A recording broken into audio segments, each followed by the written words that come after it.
Boa noite. A maioria de vocês já me conhece, meu nome é Lúcia. A ideia é hoje conversarmos um pouquinho sobre filosofia tibetana, especificamente sobre um livro chamado A Voz do Silêncio. Filosofia tibetana que, bom, hoje o Oriente tem uma certa atração sobre o Ocidente, né?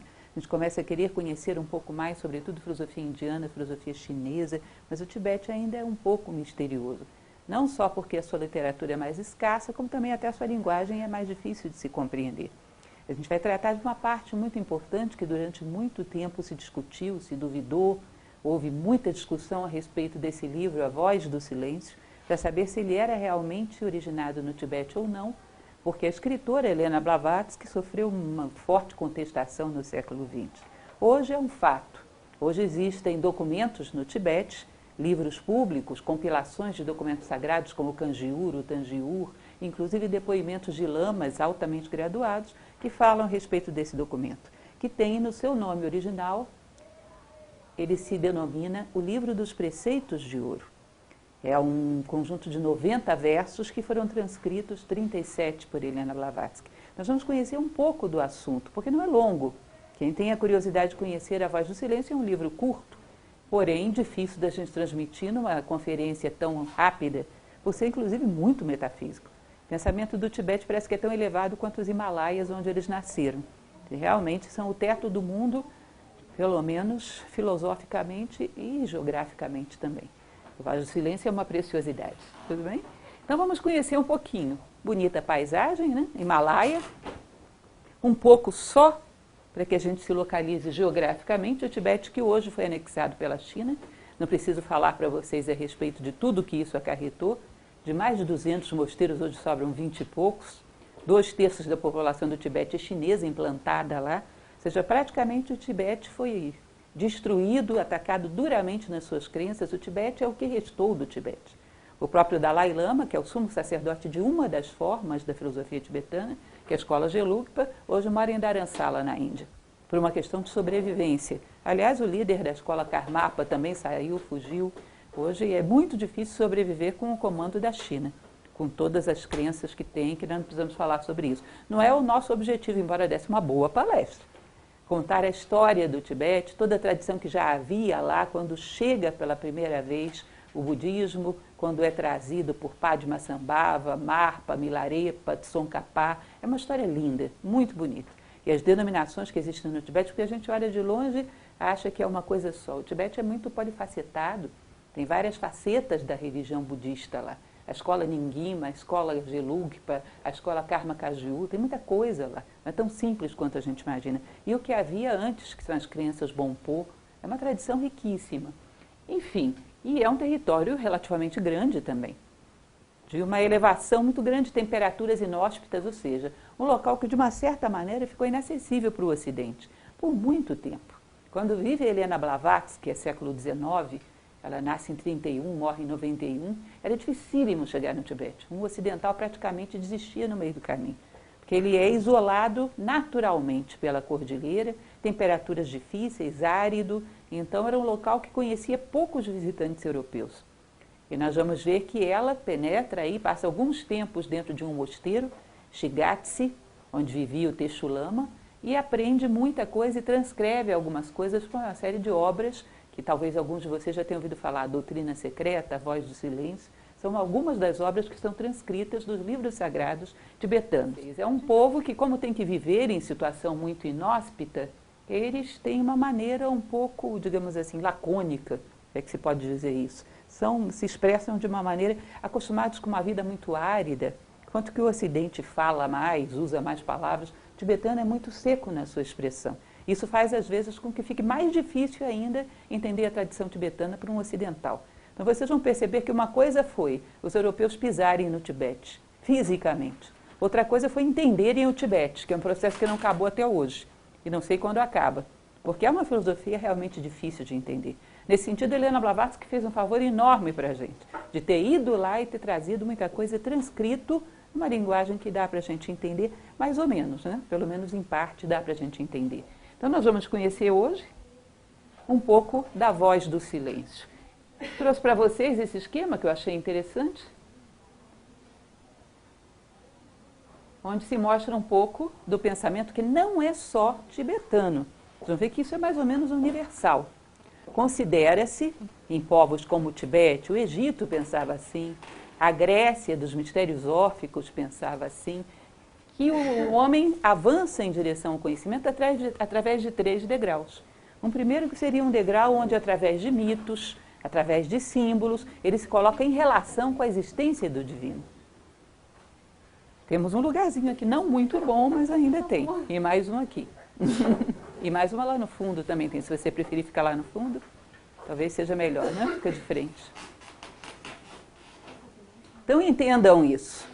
Não sei se vocês já ouviram falar, recentemente na Espanha descobriram isso, restos de uma civilização bastante antiga, pré-histórica, onde eles já descobriram algumas pedras que eram necessariamente, da forma como foi deduzido pelos cientistas, eram de utilização religiosa. Não era um utilitário, não tinha nada a ver com alimentação, com caça, era uma representação de algo que para eles era sagrado, era um pequeno altar. Vocês vão perceber que num determinado momento, essa mentalidade que é típica do ser humano começa a querer entender o universo à sua volta, encontrar uma causa que justifique um fio que dê sentido a tudo isso, que parece a princípio tão caótico, né? E isso é muito distintivo de um ser humano. O professor Jorge Ângelo Braga, que fundou Nova Acrópole, que era um filósofo bastante experiente, ele costumava dizer que o que diferencia um animal de um ser humano não é tanto essas características que às vezes a ciência coloca, numa lógica primitiva, polegar opositor, não sei mais o que, mas é a capacidade de reconhecer algo sagrado, de se colocar de joelhos em direção a algo que ele percebe como existente, embora não possa entender através de uma equação lógica. Ou seja, o metafísico. E esse metafísico vai se processando através de alguns degraus. No Tibete também é assim. Primeiro é reconhecimento de que existe algo além do tempo e além do espaço na natureza. Eu estou aqui, existe algo divino do lado de fora. Vocês vão ver que existe um livro lindo da tradição hebraica, da tradição árabe, que se chama O Filósofo Autodidata, que mostra um homem vivendo sozinho numa ilha e passando por esses estágios. Então, primeiro a percepção de Deus fora. Depois, necessariamente, ao caminhar nessa direção, você começa a perceber que Deus está fora, mas também está dentro de você. Através dos atributos que você encontra em você de justiça, de fraternidade, de integridade, de harmonia, você começa a perceber que ele está fora, mas ele tem algo dentro de você. Aí começa o conhece-te a ti mesmo, que é o estágio filosófico. E essas tradições dizem que existe um terceiro passo, que são as iniciações, onde Deus não está mais fora, nem está fora e dentro. Não existe fora e dentro. Você e a natureza são um só. Entendem essa ideia? É a unidade. Você já não distingue o dentro e o fora. Você se torna um dígito de Deus. Como se fosse uma separação momentânea da unidade para atuar num palco ilusório, que é o mundo manifestado. Isso seria a sabedoria. Filosofia é só busca da sabedoria. Filosófos. Tá? Haveria então um primeiro estágio simbólico, um segundo estágio de busca de compreensão mais lógica e um terceiro iniciático. Isso não é novidade, você vai ver isso em Abidos, no Egito, você vai ver isso nos mistérios de Eleusis, na Grécia, você vai ver isso em tudo quanto é lugar. Os mistérios de Mitra, na Pérsia, tá? A ideia de que o homem, num determinado momento, ultrapassa essa separatividade. Isso é o pensamento central do Tibete. Ninguém nunca vai poder provar para a gente se isso surgiu em vários locais ou se surgiu no local e irradiou. Helena Blavatsky diz, por exemplo, que o Tibete, da maneira como a gente conhece, ele recebeu forte influência da Índia, mas que muito antes na história, a Índia recebeu influência do Tibete, que seria uma civilização ainda mais antiga, e teria recebido a raiz do seu pensamento daí. Essa ideia de que o universo é um caminho em direção à unidade, essa ideia de encontrar como todas as coisas se encaixam, essa ideia de encontrar o fio que passa por dentro de todas as contas de colar do universo, recuperar a unidade na multiplicidade. Seria uma ideia bem antiga da região tibetana, que já estava decadente quando o budismo entra aí. Que o Tibete, como a gente conhece, é budista. Então, logicamente, muito posterior ao budismo, onde ele nasceu, que é na Índia, com Siddhartha Gautama. Mais ou menos, segundo século antes de Cristo, a gente vê aí um Tsongkhapa levando pela primeira vez o budismo para o Tibete. Mas parece que já havia alguma coisa mais antiga lá. Então, essa estrutura é interessante a gente entender. A gente está falando de um livro que ele não pertence a nada externo. Se você entra numa lamazeria tibetana, entrasse, porque agora você não entra mais em lugar nenhum, né? Mas se você entrasse antes da invasão da China numa lamazeria tibetana, você não encontraria livro dos preceitos de ouro. Porque isso não era, como se diz, exotérico, externo, para público. Isso era um documento de uso dos lamas iniciados. Era um documento interno, tá? Que teria sido liberado em parte para o Ocidente. Teria sido trazido para Helena Blavatsky um fragmento, um terço desse livro, para o Ocidente. E hoje é reconhecido como realmente um documento tibetano. Então vamos lá. Helena Blavatsky, não vou falar muito sobre ela, mas ela merece uma pequena menção, porque na verdade ela passou, depois da sua morte, uns 100 anos sendo chamada de mentirosa, porque não havia comprovação de que essas obras tinham vindo realmente de lá. Ela vive, ninguém sabe dizer exatamente quanto tempo, mas no mínimo uns 3 anos, em Shigatse, que é uma região bem interna, o mosteiro Tashilhunpo, onde é uma região bem interna do Tibete, difícil de acessar. Ela vive aí e se torna uma discípula do budismo lamaísta tibetano. E volta com uma série de ideias que a gente pode encontrar na obra dela, numa doutrina secreta, numa Isis sem véu, e nessa pequena joia que é a Voz do Silêncio. Onde ela diz, olha, o documento era tão interno que não me permitiram trazer nada escrito. Pediram que eu decorasse o que eu conseguisse decorar. Eu decorei 30 e poucos versos, eram 90, e trouxe. Porque era um documento interno e não podia ser transportado de forma alguma. Tá? Um documento usado dentro dos mosteiros em lâminas, aquelas antigas lâminas que se usavam nos altares, que parece que até hoje no budismo tibetano ainda se usa. Lâminas em folhas de palmeira, onde são escritos trechos dos livros sagrados. Então, Helena Blavatsky vive mais ou menos nesse período. Era uma russa que morreu na Inglaterra, fundadora do movimento teosófico, nasce em 1931 e morre em 1891, uma grande viajante e uma filósofa de primeira linha, que recuperou muitos documentos que sem ela a gente não teria acesso no Ocidente. E muito injustiçada por muito tempo. E hoje é indubitável. O que ela deixou realmente foi uma obra de origem tibetana.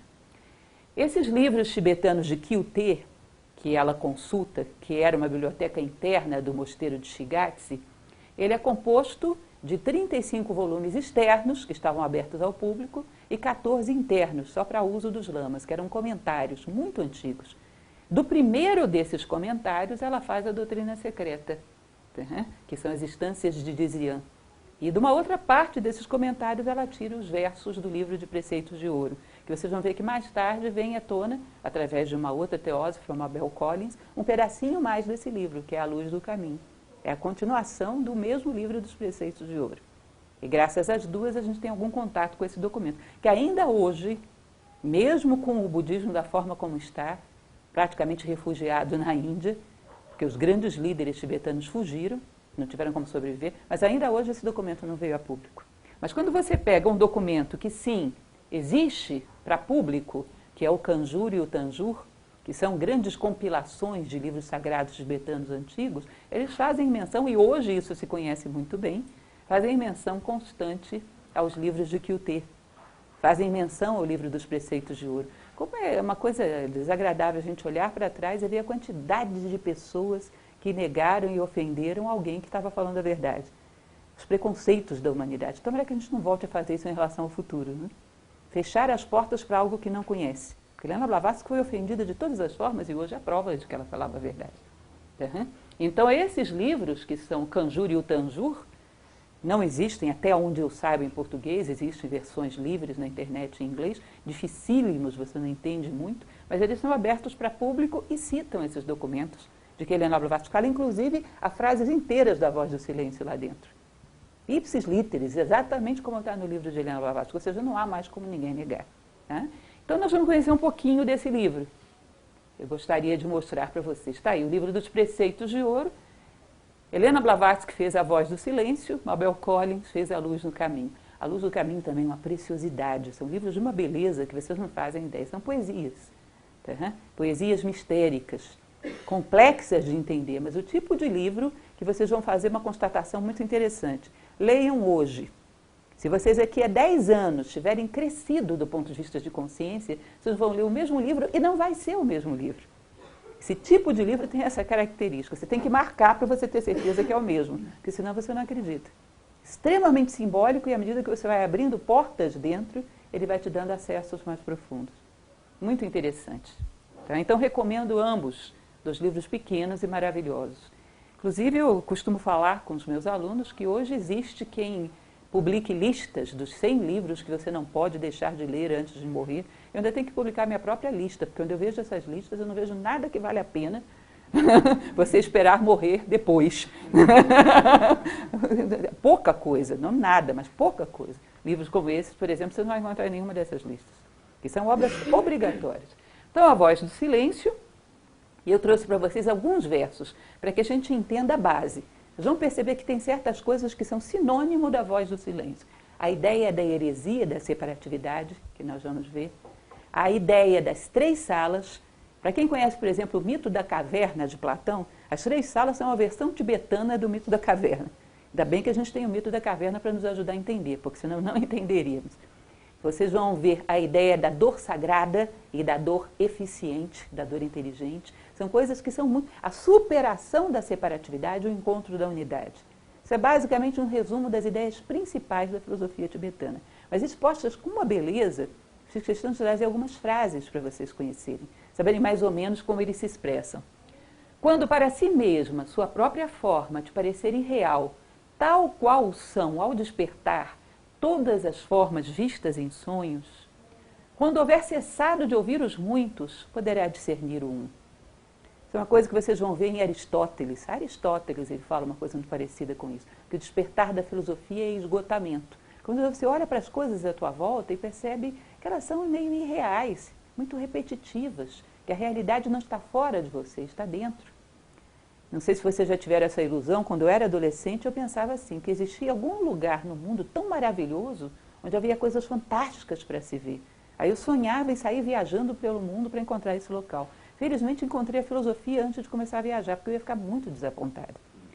Porque o que você encontra pelos 4 cantos do mundo, que eu agora já tive a oportunidade de estar em alguns desses cantos, são homens egoístas, ambiciosos, alienados no materialismo, embrulhados num papel com uma, digamos assim, uma vestimenta cultural mais ou menos diferente, mas nada de profundo. Nos 4 cantos do mundo você vai ver pessoas contaminadas pelo egoísmo, pela vaidade, pelo orgulho, por pensar demais apenas em si próprio, pelas suas próprias ambições e alienações, correndo atrás do instinto de sobrevivência e de perpetuação da espécie com o maior conforto possível. Isso embalado em vestes assim, étnicas, ligeiramente diferentes, mas em essência exatamente a mesma coisa. Uma pessoa que esteja procurando diferenças profundas, se achasse que iria encontrar fazendo turismo, morreria de tédio. É desesperador, o ser humano é o mesmo nos 4, 5, 10, 1000 cantos do mundo. Não muda nada de essencial. Detalhes culturais, não muda nada de essencial. Uma das coisas que é complicado quando às vezes a gente tem pessoas que chegam e dizem o Brasil não tem jeito. Olha, não superestimem o mundo. O materialismo é globalizado. A alienação materialista é globalizada. O egoísmo é a coisa mais globalizada que tem. Pode ser que alguns tenham se dado melhor nesse jogo, outros um pouco pior, mas egoísmo existe do mesmo jeito para todos os cantos. E a diferença real está dentro de você. Eu me recordo que tem uma passagem muito bonita, só para vocês terem uma ideia de como todo mundo fala sobre isso. Tradição celta, livro das conquistas da Irlanda, onde eles vão falar, Lebor Gabala Eirin, como eles chamam, eles vão falar o seguinte, que tem 2 momentos do dia, que são o nascer do sol e o pôr do sol. Que como você tem um contraste entre a luz e a escuridão, no contraste é o momento mais propício para se dar a consciência. Então eles gostavam muito de fazer cerimônias de receber e de ver o sol se pôr. Porque eles diziam, nesse momento tudo parece um sonho. Vocês percebem que tem uma atmosfera meio dourada, meio cinzenta, tudo parece um sonho. Eles dizem, isso é a realidade, esse mundo é um sonho. Quando você está no pleno dia ou na plena noite, você não percebe, parece tudo real. Isso é um sonho. E esse é o momento que você percebe as coisas mais claramente, que a realidade está dentro de você. Então eles diziam, o ideal, faça cerimônias aí, porque você vai perceber o verdadeiro engano. O mundo manifestado é uma ilusão. O que eu acho engraçado, e também comento bastante, é que se você pega hoje um bom físico quântico, ele vai te dizer, o mundo material é uma ilusão. Qualquer tradição dessas antigas falava isso. O mito da caverna de Platão fala isso. Então, às vezes, se você pega um bom físico quântico do século XXI, ele talvez... Capra, né? Um Capra, você vai ver um Amit Goswami também fala coisas muito parecidas, você vai ver que eles aproximam mais da filosofia antiga, talvez, do que a filosofia moderna e contemporânea. É curioso, né? Porque essa noção da irrealidade das coisas, hoje está ficando muito forte nesse meio, e eles mesmos começam a fazer relação com isso. Falar do budismo, por exemplo. Então, é interessante isso. Ela vai dizer, só voltando um pouco antes, quando para si mesma a sua própria forma te parecer irreal, ou seja, isso é uma ilusão, hoje está aqui, amanhã não está mais. Quando você perde um ente querido, você olha e de repente tem vida, de repente não tem mais vida, para onde foi a vida? Todos aqueles sonhos, todas aquelas reflexões, toda aquela coisa profunda que estava ali, virou nada. Então não existe nada, é uma ilusão, como pode? A vida é muito para virar nada. O que está por trás das aparências, o que está nos bastidores da vida? E daqui a pouco eu, que sou um montinho de matéria orgânica, vou ter o mesmo destino. Cadê meus sonhos? Cadê tudo que eu aspiro de sagrado, de divino, de eterno? Isso é uma ilusão? Isso não tem sentido, são paradoxos que colocam o ser humano diante de uma inquietude profunda. E esses paradoxos são o nascimento da filosofia. O amor à sabedoria que vai te fazer caminhar para ela. Então nós olhamos e achamos tudo isso irreal e tão repetitivo. Parece que é uma análise combinatória que você já conhece todas as resultantes. Isso é o esgotamento de que falava Aristóteles, que dá nascimento ao filósofo. Uma análise combinatória com meia dúzia de elementos materialistas, que qualquer combinação que você fizer aí é previsível. Parece final de romance, né? Todo mundo sabe que o mocinho vai terminar com a mocinha e o culpado é o mordomo. Todo mundo sabe. O mundo ele é muito previsível quando se vê só externamente. Agora é um mistério quando você mergulha dentro do homem. São possibilidades impressionantes. É um mistério o ser humano, a natureza é um mistério. Então, quando houver cessado de ouvir os muitos, poderá discernir um. Aí você começa a mergulhar dentro de você e ter aquilo que nós podemos chamar, numa linguagem mais ocidental, de vida interior. O que os gregos diziam, conhece-te a ti mesmo, virar para dentro. Eu sempre falo nas minhas palestras de solidão, que a solidão não é estar desacompanhado do outro, é estar desacompanhado de si mesmo, você é um estranho para si mesmo. Você já vê uma cidadezinha do interior de 100 mil habitantes, as pessoas são menos solitárias do que na grande São Paulo. Não é falta do outro a solidão, é falta de si mesmo. Mergulhar para dentro de si mesmo e encontrar o mistério. Entendem isso? Eu gosto de citar sempre uma passagem egípcia, que é o livro dos Cantos Potentes, que diz, teu nome é mais precioso do que o dos deuses, o nome gravado sobre o teu escudo, o nome do morador sentado no centro da tua barca. Ó barqueiro, detém teu remo, vira-te para trás e olha nos olhos do dono da tua barca. Ou seja, o ser divino que reside no centro da tua barca, que é a tua essência, é você mesmo. E nós ficamos identificados só com um mero remador, que está tudo loucamente no mundo, sem saber quem ele conduz nem para onde. Falta de autoconhecimento, falta de profundidade. Então, antes que a alma possa ver, deve ser conseguida a harmonia interior e os olhos carnais tornados cegos a toda ilusão. Quando o homem desconfia que existe a unidade, ele tem que começar a se preparar para ver a realidade. Entendam essa frase que é tibetana e é super, para mim, pelo menos pela primeira vez que vi, achei muito enigmática. A sabedoria é um preparo para ver a realidade. Imaginem vocês que seja real essa história de que o mundo é unidade. Inclusive tem um exemplo que eu uso bastante. Vocês imaginem que você está numa beira de uma praia e você faz na areia um sulco com o dedo. Aí faz outro sulco com o dedo. Você imagina, o primeiro sulco é areia, o segundo é areia, e o intervalo entre eles, areia. Você não tem dois sulcos, você tem areia momentaneamente diferenciada. Aí você imagina as motivações do mundo, as nossas, com as quais a gente sai da cama pela manhã. Possuir coisas, querer projetar o nosso nome, querer obter bens, obter fama, sempre obter coisas. E se tudo já é teu? Tua motivação vai ser o quê? Por que razão você sairia da cama se você visse a unidade agora? Você percebe que nós ficaríamos catatônicos, não sairíamos da cama? Porque você não tem como possuir nada, você já é tudo. Nós não temos o preparo para ver a realidade. Uma estrutura psicológica para perceber que a separatividade é uma ilusão. A separatividade é como se fosse a minha mão querendo possuir o meu pé. Como assim? É tudo um corpo. Os dois já são parte de um corpo. Ninguém pode possuir ninguém aqui. Uma loucura. Como toda a nossa motivação está no possuir, no rejeitar, no projetar, no rebaixar, quando você descobre que não existem partes para possuir, nem para rejeitar, nem para promover, é complicado para uma mentalidade como a nossa. Por isso, a busca da sabedoria é a busca de preparar-se para ver a realidade. A realidade para esses povos é unidade. As coisas são aspectos momentaneamente diferenciados de uma unidade que permanece nos bastidores da vida. Tudo isso representa momentos desse ser no tempo e no espaço. Então, antes que a alma possa ver, deve ser conseguida a harmonia interior e os olhos carnais tornados cegos a toda ilusão. Não significa que você não veja as coisas, significa que você já não veja mais sentido em viver só para ter as coisas. Desmotiva, gera aquilo que eles chamam de sagrada indiferença. Eu posso fazer todo o possível para que essas estátuas perdurem, porque eu acho elas bonitas, mas eu não as quero para mim.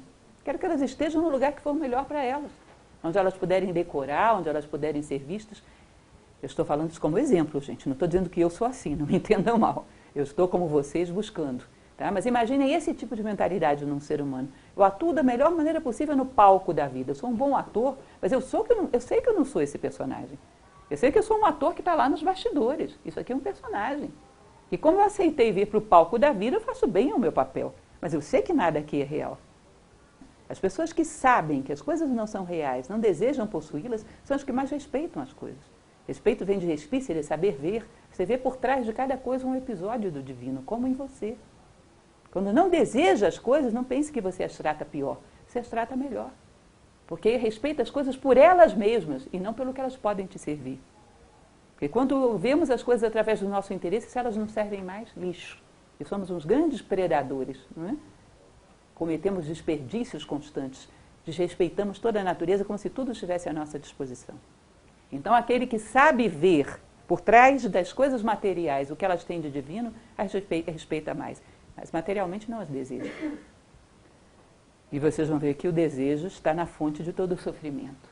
Antes que a alma possa ouvir, é necessário que o homem se torne surdo, tanto aos rugidos quanto aos sussurros, aos bramidos dos elefantes furiosos, quanto ao zumbido argênteo do pirilampo de ouro.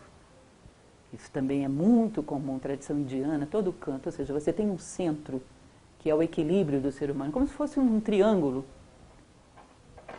Você tem um centro acima, né, que é a noção de dever, a noção de humanidade. Aqui você vai ter um extremo, que é o medo, a inércia, e aqui outro extremo, que é o desejo, é o impulso.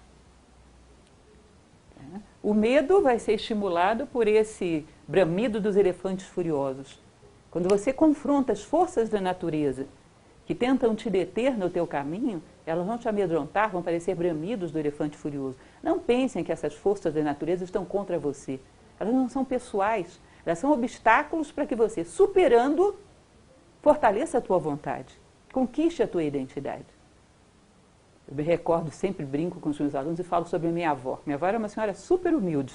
E eu descobri que ela tinha uma frase que ela falava sempre, que é de um filósofo por aí. Como minha avó sabia a frase de filósofo, eu não conhecia filósofo de espécie alguma. Era uma pessoa simplória. Ela dizia, olha, a vida é que nem pedra de amolar.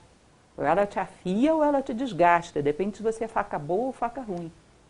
Recentemente eu vi que essa frase é de um filósofo, que ela nunca deve ter ouvido falar na vida dela. Mas você percebe, a vida é uma pedra de amolar, ela não quer te desgastar. Mas às vezes desgasta se você é faca ruim, ou seja, muito débil, muito fraco, despreparado para a vida. Mas ela existe para te afiar. Então as forças da natureza não existem para te amedrontar, mas para poder fazer com que você supere o medo. Não existem para te deter, mas para fazer com que você desenvolva vontade suficiente para prosseguir. Então, ou elas vão te tentar pelo desejo, que é o zumbido argente do pirilampo de ouro. Nossa, como você é bom. Olha, você é especial. Você está tentando desenvolver o desapego, está tentando combater a tua vaidade. Vai lá, faz um esforço. Do outro lado, a vaidade é a primeira que te espera, né? Nossa, não é que você fez? Outra pessoa não faria. Olha como você é bom. Tem ninguém aqui como você. Não é assim? Ela é a primeira que te espera do outro lado. E tem que vencer tudo isso. O medo, olha que você vai perder tal coisa. Olha que você é especial, merece mais do que isso. O tempo todo essas vozes do eu animal. Eu gosto de fazer esse desenho porque a gente conhece esse desenho. É um desenho que vocês normalmente fazem na casa de vocês no Natal. Colocam aqui na inércia, no medo, o jumentinho, que representa exatamente a inércia. E do outro lado colocam o touro ou o boi, que representa exatamente o desejo, o impulso. E aqui em cima da manjedoura vocês colocam quem? O Cristo, o equilíbrio, né? A consciência harmônica e espiritual. Esse é um desenho que está presente em várias tradições, Rajas, Tamas e Sattva na tradição indiana. Então, o homem que consegue vencer essas forças que tentam puxá-lo para um lado e para o outro, consegue atingir o equilíbrio e se elevar em direção à sua natureza humana, à sua consciência que permanece por trás de tudo isso. 3 salas, ó peregrino, conduzem ao término dos penosos trabalhos. 3 salas te conduzirão a um elevado estado de consciência espiritual. Então, eu falava para vocês do mito da caverna, para quem conhece é claramente a mesma coisa. O momento dos prisioneiros da caverna, o momento daqueles que estão buscando sair e o momento dos que saíram da caverna, que é a sala da ignorância, a sala do aprendizado e a sala da sabedoria. Essa é a versão tibetana. Se vocês considerarem que é muito mais antiga do que o mito da caverna, aí vocês vão dizer, não é possível que tenha havido comunicação. Não sei.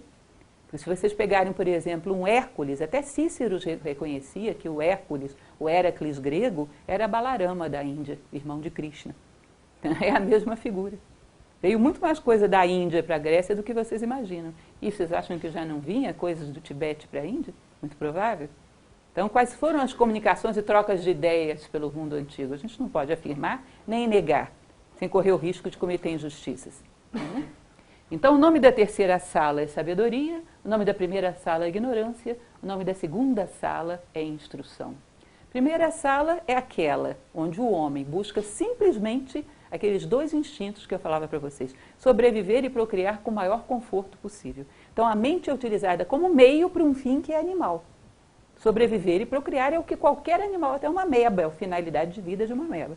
E a mente potencializa isso, ou seja, faz um animal instintivo altamente predador, mas cuja finalidade é animal, não é humana. Só os meios são racionais. Aí é bem um animal racional mesmo. Que é a sala, em geral, temos vivido, alguma coisa dela sempre fica conosco, né? A segunda, que é a instrução, ela é meramente mental. Começamos a nos interessar pelo conhecimento, mas ainda não superamos a vaidade, o orgulho. E aí, ao invés de queremos nos destacar pela nossa capacidade instintiva de sobreviver melhor, pela lei do mais forte, começamos a querer nos destacar pela lei do mais inteligente, mais culto, o mais ilustrado, o que mais sabe fazer citações, o que mais conhece. Ou seja, começou uma sede de intelectualismo. Ele vai dizer, na sala de instrução, vão te oferecer uma flor, que é o conhecimento. Mas no cabo de cada flor existe uma serpente enrolada, que é a vaidade, o orgulho, que ao invés de fazer você se libertar, vai fazer você se enterrar ainda mais. Porque é um tipo de vaidade mais difícil de combater do que a física. Porque a física, o corpo vai envelhecer, vai perder a beleza. E aquele que se acha muito superior intelectualmente pode ficar cada vez mais petulante à medida que a vida avança. E mais prisioneiro, e mais egoísta, e mais vaidoso. O egoísmo sutil, Helena Blavatsky diz, é pior do que o físico. O denso é mais bobo, é mais ridículo, é mais fácil de ver e combater.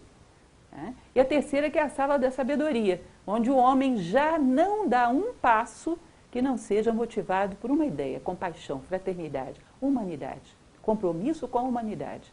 Já não faz por si. Lembram do lema dos cavaleiros templários medievais? Faço questão de fazer algumas comparações para que vocês percebam como isso é universal.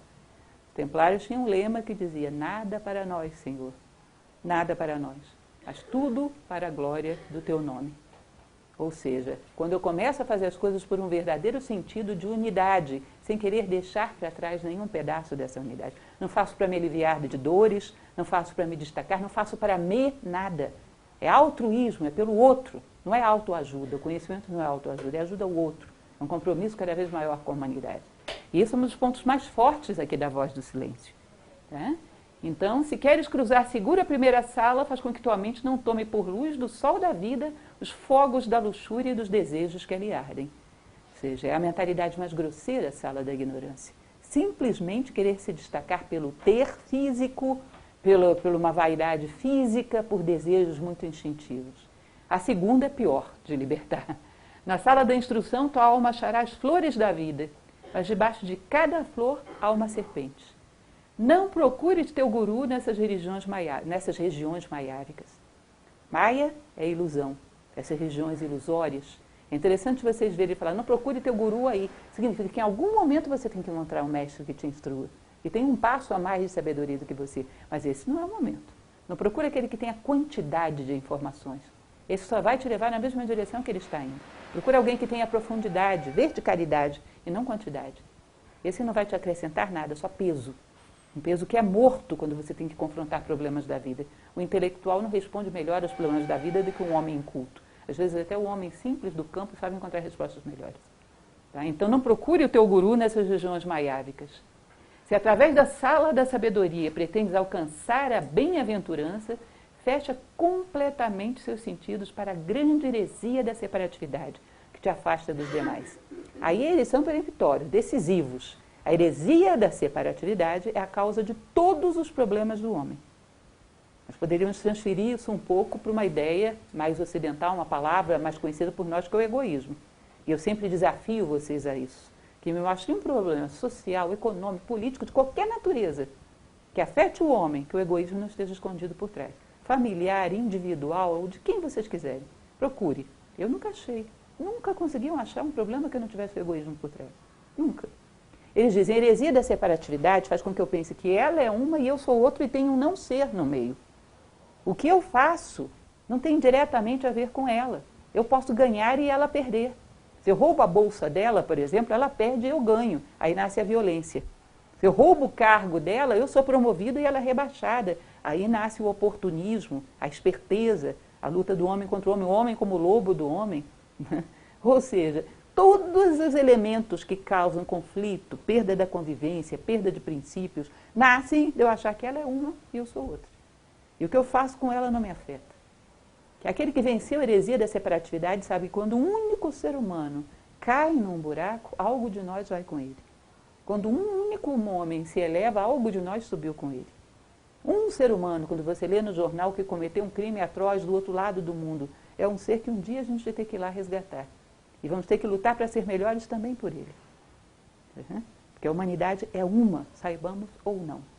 E a nossa família e a nossa responsabilidade. Então ele diz que todos os males do mundo vêm da heresia da separatividade. Isso é uma marca registrada da voz do silêncio. Isso é muito bonito.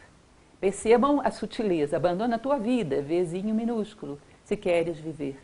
Abandona uma vida particular, egoísta, onde você quer projetar um montinho de matéria orgânica que está inexoravelmente condenado à morte, a um estado de imortalidade, de projeção, de eternidade, que ele não vai conquistar, porque não é próprio dele. A lei da vida diz que isso aqui é um veículo passageiro através do qual você realiza a experiência. Quem é você? Ou seja, abandona o interesse de fazer com que essa vidinha irrisória seja a coisa mais importante do universo. Se queres começar a viver a sério como ser humano. Aí eu coloquei algumas outras versões dessa mesma frase. A filosofia trabalha muito com estudo comparativo, eu acho isso muito importante. Essa segunda, vocês lembram de quem é? É morrendo que se nasce para a vida eterna. De quem é? São Francisco de Assis. Morrendo como pequeno eu, egoísta, personalístico, que tem todo o seu objetivo pessoal, você nasce para a eternidade, que está além do tempo, está além do espaço. Em verdade vos digo que ninguém entrará no reino dos céus se não nascer de novo. Jesus Cristo a Nicodemos, né? Como assim, Senhor? Eu vou ter que voltar novamente para a barriga da minha mãe, eu sendo velho? Na verdade, quem tem olhos para ver, que veja. Quem tem ouvidos para ouvir, que ouça. Lembra? Ele não falava de olhos nem ouvidos materiais, porque isso quase todo mundo tem. Mas alguém que é capaz de ir mais além nessa frase. E a alquimia medieval que tinha essa frase que eu acho muito interessante. Dissolve e coagula. Dissolve num plano e nasce em outro. Como se fosse um fênix. Ou seja, aceita que a personalidade não vai ser a coisa mais importante do mundo. Nenhuma personalidade é. A gente fala de pessoas como, por exemplo, Platão, que para a filosofia são super importantes. Tá bom, ele é super importante. Mas se não tivesse nascido Platão, deixaria de haver filosofia? Deixaria de haver homens buscando a verdade? Não. Quem é que foi tão importante assim na história como personalidade? Vocês percebem que os seres são importantes quando transcendem a personalidade e nos dão um caminho para isso. Projeção do pequeno eu não faz ninguém ser grande. A personalidade é apenas um veículo, não é o que realmente somos. Pelo menos se considerarmos essa tradição como verdadeira. E gastar a sua energia aí é egoísmo. É um dos atalhos mais mal-sucedidos da história da humanidade, se não o mais mal-sucedido. As puras águas da eterna vida, claras e cristalinas, não podem mesclar-se com as lamacentas torrentes das tempestades de monção. Sabe o que significa isso? Você tem uma parte material, que é própria das coisas do mundo, que garante a tua sobrevivência. E teria uma parte humana, espiritual, o plano das ideias de Platão, como você preferir. Tá? E essa parte material não é má, se ela servir à parte espiritual. Teu veículo é bom se ele obedece ao teu comando. Mas se você chega lá, tenta ligá-lo, ele não funciona, você vira o volante para um lado, ele vai para o outro. Ninguém vai dirigir uma coisa dessa, é uma insensatez. Um veículo é bom quando serve ao seu condutor. O condutor é a nossa essência. O nosso corpo deveria servir a ela. Quando esse jogo se vira ao contrário, você está colocando no comando aquilo que não sabe comandar, que não foi feito para comandar. Cada coisa no seu lugar, nada é mal no universo. Isso é Platão, é o conceito de justiça. O corpo te serve, faz uma interface com o mundo. Os instintos te servem, te ajudam a sobreviver, são indispensáveis. Mas eles não foram feitos para serem os comandantes da tua vida. E quando isso faz, você está misturando água pura com água lamacenta no mesmo lugar. E você só vai ter água turva. Qual a versão disso na tradição religiosa ocidental? Não servirás a dois senhores ao mesmo tempo. Não é assim? No Corão, não montarás em 2 camelos ao mesmo tempo. Quem já montou em um camelo sabe que um só é extremamente difícil. 2 eu não sei como se faria isso. Ou seja, no comando, não. Cada coisa no seu lugar. Não existe nada mal no universo. Isso também é super recorrente. Ou seja, é muito provável que por aí tenha uma verdade da natureza, né? Já que tantas pessoas dizem. É muito difícil que todo esse pessoal tenha se unido para enganar a gente. Algo de verdade tem aí. Esse é Linda, que vai falar sobre a dor sagrada e a dor inteligente. Deixa que as ardentes lágrimas humanas caiam uma a uma em teu coração e nele permanecerão sem que as enxugues, até que haja desvanecido a dor que a causou. Não seques uma lágrima que corre do teu rosto antes que seque a lágrima do último dos mortais, ou seja, a dor sagrada. Isso é um absurdo para a sociedade atual, porque dor para a gente é coisa ruim, você tem que procurar alívio imediato. Sabe por quê? O sentido de vida da nossa sociedade não é evolução, é prazer. Eu tenho que estar confortável e dor atrapalha, então eu tenho que me livrar dela rápido. E às vezes a dor era a única esperança que você tinha de crescer. Como dizia a minha avózinha, a necessidade que faz o sapo pular. É o calor do chão que faz a lagarta virar casulo e desenvolver asas e virar borboleta. Senão ela ficaria rastejando pela vida inteira. E o homem, quando tem esse pavor da dor que nós temos, ele fica estático, estabilizado. Veio dor, ele procura alívio imediato. A dor da humanidade nos impulsiona para sermos melhores. Nos tira da cama todos os dias, não nos deixa fazer muitas concessões. Se você parar para pensar, e isso é uma estrutura muito interessante, que pertence à tradição indiana, não tenho muito tempo para entrar em detalhes com vocês, mas eles falam de uma coisa chamada karma futuro. O que é isso? Você vai caminhando, evoluindo, crescendo como ser humano. Para aqueles que estão crescendo como seres humanos, você caminha para algum lugar. Diz que existe um ser humano que também necessita de esperanças, também necessita de ver algum sentido para a vida, cujo caminho vai cruzar com o teu bem aqui. Você está andando a uma velocidade X. No meio do caminho você para por concessões que faz a debilidade, a inércia, a preguiça, o egoísmo. Para por nada. Detém o teu caminho, perde a marcha. Você pode não estar nesse compromisso. E essa pessoa logo aqui tem um abismo. Se ela não encontrar com você aqui, ela vai perder suas últimas esperanças.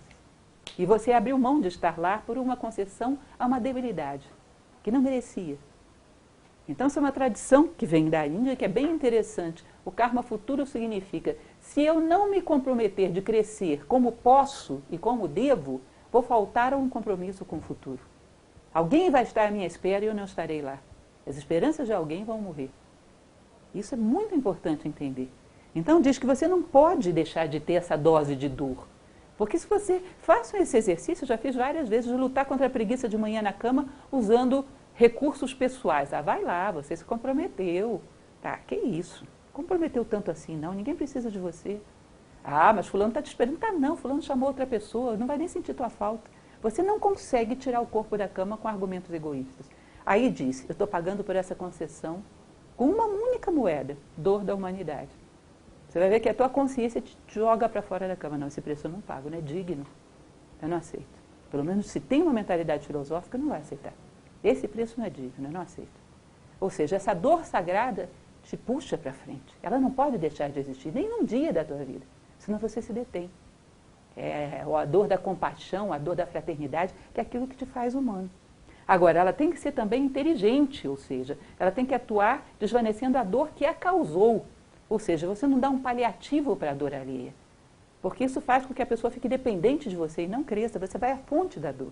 Tenta minar a ignorância, tenta minar a alienação, tenta minar o excesso de egoísmo. Como o exemplo que sempre damos na escola, você não enxuga a poça no chão, você corrige a goteira no telhado. Você vai às causas da dor.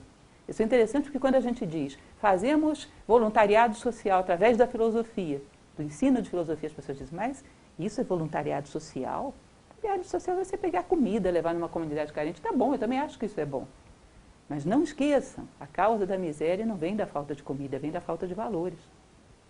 A causa da fome não vem da falta de alimento, vem da falta de fraternidade. E se você não atua nas causas, você não está mudando grande coisa. Está gerando um paliativo. E aqui mesmo na Voz do Silêncio eles vão falar sobre isso. Tá? Então você não deixa que essa lágrima seque no teu rosto, mas atua sobre as causas dela. Começando por si próprio. Criando os valores que você quer transmitir para os demais em você. A escada pela qual ascende o candidato está formada por degraus de sofrimento e dor. Estes unicamente podem ser silenciados pela voz da virtude. Um estado de angústia, de desespero, sempre está preso a perdas e ganho, a coisas que queremos ganhar, coisas que aspiramos, ansiedades. Quando não desejamos mais nada, é como se fosse para o centro do furacão. O mundo material girando à tua volta e não te atinge mais. Porque não existe nada ali que se possa tirar de você ou que possam te dar, que você deseja. Nada que é realmente teu pode ser tirado de ti. Até isso aqui vai ser tirado de nós. Mas se você ama a tua honestidade, a tua fraternidade, você ama as coisas que descobriu através da vida, o pouco de Deus que viu por trás dos véus da ilusão, ninguém tira isso de você. E você tem um teto, você tem um chão firme no qual se amparar, no qual a tua consciência se colocar de pé, diante da vida ou diante da morte. Percebe? Você tem segurança, você tem chão. Isso ninguém pode te tirar. Tem raízes. Então chega um determinado momento que essa dor é silenciada pela voz da virtude. E aí você tem alguma coisa para contar para a humanidade. Porque você tem uma resposta para o drama da humanidade. Melhor coisa que podemos fazer pelos seres que amamos é crescer, dizia Platão. Crescer como seres humanos. Você tem resposta para a dor da humanidade. Senão não adianta, é uma caridade inócua. Você não tem nada para dar senão paliativos, analgésicos. E não há algo que realmente cure a dor, que atue sobre as suas causas. Luta contra teus pensamentos impuros, antes que te dominem. Trata-os como eles querem te tratar. Se os poupas, criarão raízes, te dominarão e te matarão. A tradição egípcia diz, o universo é mental. Se você deixa que todos os elementos grosseiros, vulgares, vaidades, ódios, separatividade tenham raízes na tua mente, eles vão continuar provocando fatos na tua vida. E continuar provocando dor para você e para a humanidade. E você vai ser um fator de subtração no mundo. Então, o primeiro plano onde você tem que procurar aquele que quer avançar, ter um pouco de comando, um pouco de equilíbrio, um pouco de domínio, é na mente. E quanto mais coerente você vai se tornando, vai ampliando essa possibilidade. Cuidado de achar que os pensamentos são coisas impunes. Ninguém vê. Estão num plano sutil, não existem, não geram consequências. Os pensamentos são as causas de todas as consequências que se produzem no mundo. Você não vai conhecer uma pessoa que tenha tido um ato odioso, um ato violento, sem ter pensado nele primeiro, em algum momento, às vezes várias vezes. E aproveitou uma fresta da oportunidade e fez com que isso se realizasse. Às vezes foi até conduzido a isso para uma oportunidade. Mas já tinha pensado. Se não tivesse pensado, não faria. É nesse plano mental que tudo nasce, tanto para bem quanto para mal. É o primeiro plano que a gente tem que travar a nossa batalha. Não desejes nada. Não te aborreças com o karma, nem com as leis imutáveis da natureza. Luta só contra o pessoal, o efêmero, o perecível. Uma coisa engraçada é que esses dias uma aluna falava sobre isso comigo, muito pouco tempo. Ela dizia, nossa, eu estou me sentindo envelhecer, perder minha energia, mudar meu rosto no espelho, morrem alguns parentes meus. É tão ruim isso, não consigo me conformar com a velhice. Eu ficava pensando, gente, nós sabemos que a vida é assim desde que nascemos. Com 4 ou 5 anos de idade, morreu o passarinho, morreu o gatinho. Você já sabia que a vida era assim, você ia envelhecer e ia morrer. É previsível, são as leis da natureza. Mas por que não encontramos resposta para isso e sofremos quando confrontamos o previsível? Porque não procuramos resposta naquilo que não muda. Continuamos apegados ao mutável com a esperança de que só para a gente ele não vai mudar. De que só para a gente ele não vai ser efêmero. E vai ser. Se você procura algo que permanece, é a única forma. Você imagina a gente ficar se lamentando porque vai envelhecer e morrer? Vai do mesmo jeito, lamentando ou não. Procura aquilo que não morre.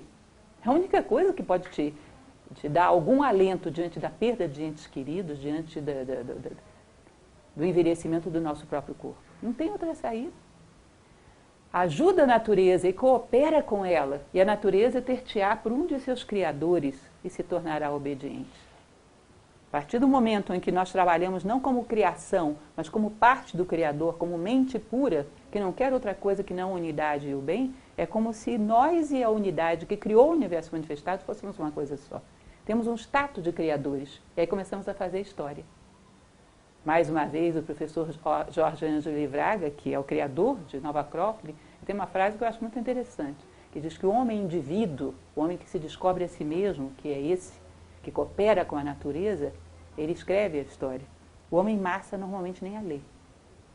Você percebe que você se destaca da categoria de criado, de pensado pelos outros, de programado pela cultura, pela massa, e começa a entrar num status de criador que pode fazer história, pode dar exemplo, pode dar aquilo que as pessoas necessitam receber, que é tão raro, um exemplo, uma referência, um princípio, um sentido de vida.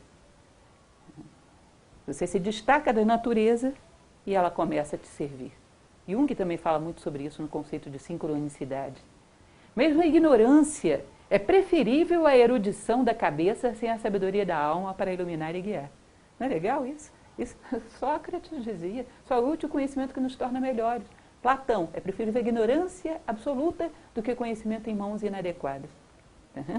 Ou seja, até a ignorância é preferível à erudição da cabeça sem sabedoria da alma, que é a sala da instrução quando o cidadão foi picado pela serpente. Ficou ali, envenenado na sala da instrução. Na ignorância ele tinha mais chance até de reagir e crescer. Às vezes fica detido ali por muito tempo. Quererás abster-te da ação? Isso é uma coisa interessante também, muito do orientalismo que vem às vezes para o Ocidente mal entendido, acredita que evolução é você ficar estático apenas meditando sobre a natureza. Nietzsche, que é um grande filósofo, ele dizia, eu prefiro os homens que meditam correndo. Um momento histórico com tantas necessidades, qualquer ação que você faça em benefício da humanidade é melhor do que o simples ouvir dos lábios. Quererás abster-te da ação? Para alcançar a libertação é mister alcançar o autoconhecimento. E o autoconhecimento é filho de atos amorosos. Não é fruto da inércia, não no nosso momento. Vocês vão ver isso na tradição indiana também, num clássico chamado Bhagavad Gita. Exatamente a mesma ideia.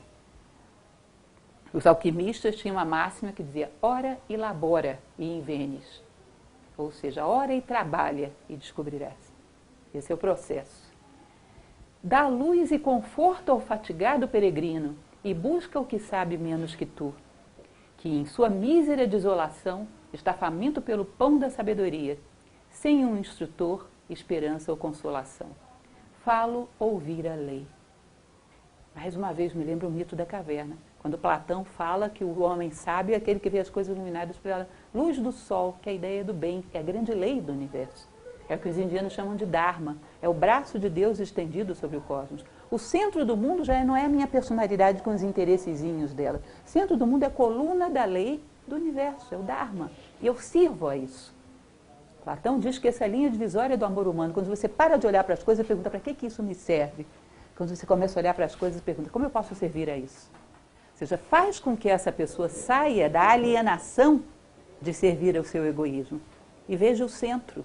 Veja a lei, o simbolismo do centro, que aliás, mais uma vez, Jung fala muito sobre isso, tem um livro muito bonito que ele comenta, que é O Segredo da Flor de Ouro, que ele fala sobre isso o tempo todo.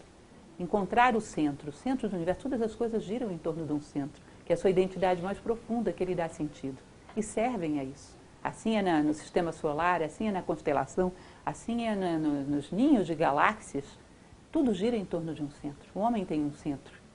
E mais ou menos como se fosse aquele local onde passa um fio, que é um só, que conecta todos os seres do universo. O Sutratma dos indianos. Um único centro para todo o universo. Ser humilde se queres adquirir a sabedoria. Ser mais humilde ainda quando a houveres conquistado. É interessante isso? Diz-se que o intelectual, quanto mais intelectual fica, mais vaidoso é. Um sábio, quanto mais sábio fica, mais humilde é. Porque ele vislumbra o tamanho do que existe para conhecer e a proporção que ele tem é muito pequena. Quem considera que tem muito é porque o universo dele é desse tamanho. E dentro desse universo ele tem uma parcela significativa. Aquele que vislumbra um universo muito grande diz, só sei que nada sei, como Sócrates.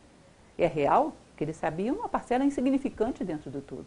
Mas para um ser humano é sensacional o que ele sabia. Uhum. Mas muito pouco perto das possibilidades do universo. Essa humildade é fundamental. Senão é loucura, é alienação. Mais uma vez é o que o Jung chamava de inflação do ego. Você achar que está no 10º degrau quando está no primeiro. Gera uma alienação e uma fantasia. Tens de viver e respirar em tudo, como tudo que percebes respira em ti. Tens de sentir-te morando em todas as coisas e todas as coisas no eu. Deve o coração daquele que quer entrar na corrente vibrar em resposta a cada suspiro e pensamento de tudo quanto vive e suspira. Você quer entrar na corrente, quer servir ao Dharma, você tem que aprender a ver a Deus em todas as coisas. Não pense que precisa acontecer fatos excepcionais na tua vida para que você veja um sentido maior. A tradição budista tibetana, num outro livro chamado Bardo Thodol, que é o livro tibetano dos mortos, o Bardo Thodol diz que não existe um fato da tua vida que não seja pedagógico. Porque se não tivesse nada para te ensinar, já teria sido tirado da tua vida. Então, por trás de cada fato existe uma mensagem, existe um sentido, existe um dígito de Deus, algo de sagrado, algo de transcendente. E se nós aprendemos a dialogar com a vida e ver, porque o filósofo isso, ele vai além do símbolo, ele decodifica o símbolo. O símbolo fundamental é a tua vida, é toda simbólica. Aprenda a olhar o ensinamento de... Eu me recordo que uma vez eu recebi um cravo de presente. Eu conto esse exemplo para vocês, não é querendo me gabar, é porque é uma coisa muito simples e para mostrar para vocês que a reflexão de um filósofo é uma coisa muito simples. Esse cravo viveu um tempo enorme. E de repente eu estava estudando em cima da minha mesa, olhei para ele e eu tive a sensação de que ele e eu éramos, na verdade, dois postos de resistência da vida contra os mesmos fatores de decomposição, de tempo, de desgaste, como se nós fôssemos dois episódios de Deus, no tempo e no espaço. Ele lutando contra as mesmas forças que eu, ele como cravo, eu como ser humano, lutando contra o desgaste, contra a perda de consciência, contra a decomposição daquilo que somos. E tive vontade de virar para ele e dizer, força aí, companheiro, luta no teu posto que eu luto no meu. Eu vou chegar ao meu máximo, assim como você está chegando ao seu. Mas essa sensação é uma sensação fugaz, que qualquer um de nós pode ter, de que aquele cravo estava me mostrando o mistério da natureza. Platão ele diz que numa coisa que dá certo, você pode abstrair uma lei universal, que você pode usar para qualquer coisa da tua vida, em pequenos fatos. Aprender a ver a Deus através das coisas. Aprender a ver a eternidade através do tempo. O homem que caminha para a sabedoria tem que começar a tornar a sua vida inteiramente pedagógica. Porque ela é. E quando você não aprende da vida, significa perdi a aula hoje. Se você hoje à noite pensar no seu dia, não for capaz de lembrar de uma coisa que o dia de hoje te ensinou, significa perdi a aula, porque a aula foi dada. Senão esse dia não estaria na tua vida. Pode haver bem-aventurança quando deves sofrer tudo o que vive? Quererás salvar-te ouvindo todo mundo chorar? Existe algum tipo de bem-aventurança que não seja comprometendo-se com a vida? Comprometendo-se com a humanidade? É o quê? É obter o quê? É chegar aonde? Lembrem que nós estamos dentro da tradição budista, né? Disse que o Buda, ele teria dito, antes de entrar no Nirvana, isso diz o Alita Vistara, que fala dos episódios futuros de Buda, que antes de entrar no Nirvana ele teria dito, eu não descanso enquanto não vir as costas do último homem penetrando no Nirvana. Então quem vai ser o último homem? Ou seja, comprometer-se com toda a vida e encontrar a tua felicidade e a tua realização nisso, porque isso é a felicidade e a realização humana. Outras são felicidade e realização animal, instintiva, não humana. E cada ser se realiza sendo aquilo que é, aquilo que a natureza espera dele. E por fim, compaixão não é um atributo. É a lei das leis, a eterna harmonia, uma essência universal sem praias, a luz da justiça eterna, o equilíbrio de todas as coisas, a norma do amor perpétuo. Compaixão não é meramente um sentimento, ou uma emoção, ou um atributo, é a lei das leis, e só se evolui através dela. Ou seja, você não caminhará se você não se tornar o próprio caminho. E o caminho é feito de compaixão. Essa frase também é voz do silêncio. Lembra muito uma outra frase cristã, né? Eu sou o caminho, a verdade e a vida. Enquanto você e o caminho não se tornam uma coisa só, você não evolui. Tá? E a lei é compaixão. Se você não é da mesma natureza da lei, não transita através dela. Não se trata simplesmente de um atributo simpático, trata-se do Dharma. Tem uma passagem muito bonita de Helena Blavatsky, numa outra obra, e ela fala sobre a eternidade dinâmica. Ela fala, imagine essa quantidade de estrelas e de planetas por aí, deve haver inúmeras formas de vida. E nessas inúmeras formas de vida deve haver seres tentando puxá-lo, como há aqui, como houve aqui, como sempre será aqui. Onde houver vida, haverá seres mais adiantados tentando puxá-los para a evolução. Eu não sei a forma dessas vidas, eu não sei que língua elas falam, mas eu sei o que eles dizem. Eles chamam todos os seres de volta para a casa do Pai, para a unidade. Ecoa pelos 4 cantos do universo um chamado, de volta para a casa do Pai, de volta para a unidade.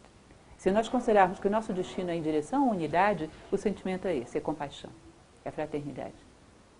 E qualquer coisa que nos leve na direção contrária vai nos dar a percepção ética clara de que não é humano. Portanto, não nos faz felizes, não nos realiza, não é vida digna de um ser humano. Isso é a ciência da voz do silêncio. Como falei para vocês, um livro que é muito difícil, muito denso para você sintetizar em 50 minutos. Vale demais a leitura de vocês. Mas as ideias principais eu queria deixar para que vocês refletissem um pouco a respeito e vissem que joias que nós temos como herança da humanidade. Às vezes passamos toda uma vida e abrimos mão disso. É uma experiência muito densa de um povo que sabia o que estava dizendo. Reuniu uma sabedoria e é uma herança da humanidade, não apenas dos tibetanos. Então, convido vocês a mais esse livro na mesa de cabeceira de vocês. E lembro que é parte do nosso curso de filosofia. Voz do Silêncio é a aula 3 da disciplina de ética. Aqueles que ainda não fazem filosofia com a gente estão convidados, porque isso é fazer filosofia. Aprender a arte de viver. Recuperar esse conhecimento que foi acumulado ao longo da humanidade, da história da humanidade que nos pertence. Quem soube viver sempre gostou de ensinar. Basta que nós gostemos de aprender. E isso é filosofia. Bom, é isso.